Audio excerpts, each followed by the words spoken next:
ఇంకా బాధ పెరిగిపోయింది. ఏమంటున్నామే, నీవు ఇంకను యథార్థతను వదలక ఇందువా దేవుణ్ణి దూషించు చచ్చిపో అంటుంది. ఎంత దారుణం ఇది, ఎంత బాధకరమైందండి. అయ్యో నా భర్తకు బాగాలేదు, అయ్యో నా భర్త బలహీనంగా ఉన్నాడు, అయ్యో నా భర్తకు అనుకూలమైనటువంటి బలహీనత వచ్చింది, ఎంత బాధపడుతున్నాడు.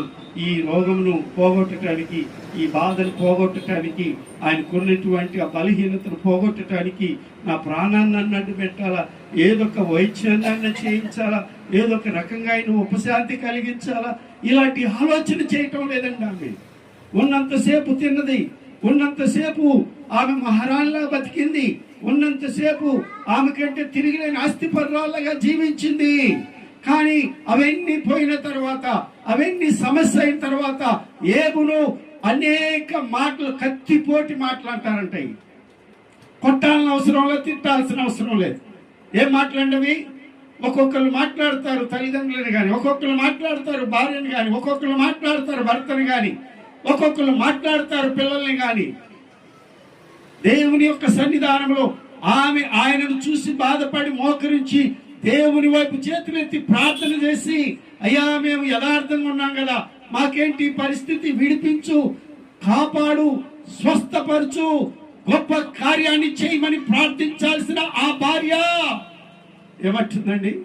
ఏంట్రా బుద్ధి లేనోళ్ళగా ఇంకా దేవుడు దేవుడు దేవుడు అని యథార్థంగా ఉంటావు, దేవుడు లేడేం లేదు. ఏం చేయమంటుంది? దేవుడిని తిట్టమంటుంది.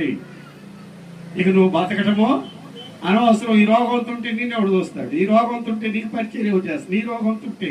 చాలా మంది స్త్రీలు ఇలాంటి పరిస్థితుల్లో అనేకమైన రీతులుగా తన భర్తలను బాధ పెట్టేటువంటి వారు ఈ లోకంలో లేకుండా పోలేదండి. వారు భార్యలు భర్త బాధపడుతుండగా వికృతమైనవి, వ్యర్థమైనవి, పాప సంబంధమైనవి దేవుని యొక్క నామంలో వారు విధేయత కలిగి ఉండకుండా భర్త బాధపడుతుంటే సంతోషపడే స్త్రీలు ఉన్నారండి. ఇప్పుడు మనం ప్రార్థనలో మనం ఎరిగిన వారం కాబట్టి, మన కష్టకాలం వస్తే మీ భర్తలను మీరేం చేయాలి? ఆదుకునేవారిగా, అదేం చేస్తుందని ధైర్యపరిచేవారిగా, మనకు దేవుడు తోడుకున్నాడు, మనకు అన్యాయం చేయడు అని చెప్పి దేవుని గురించి బలపరిచేవారిగా ఉండాలండి. అలా లేరండి. ఇప్పుడు బాగుంటేనేమో బాగుంటున్నారు, ఏమి లేకపోతేనేమో వెళ్ళిపోతా ఉన్నారు.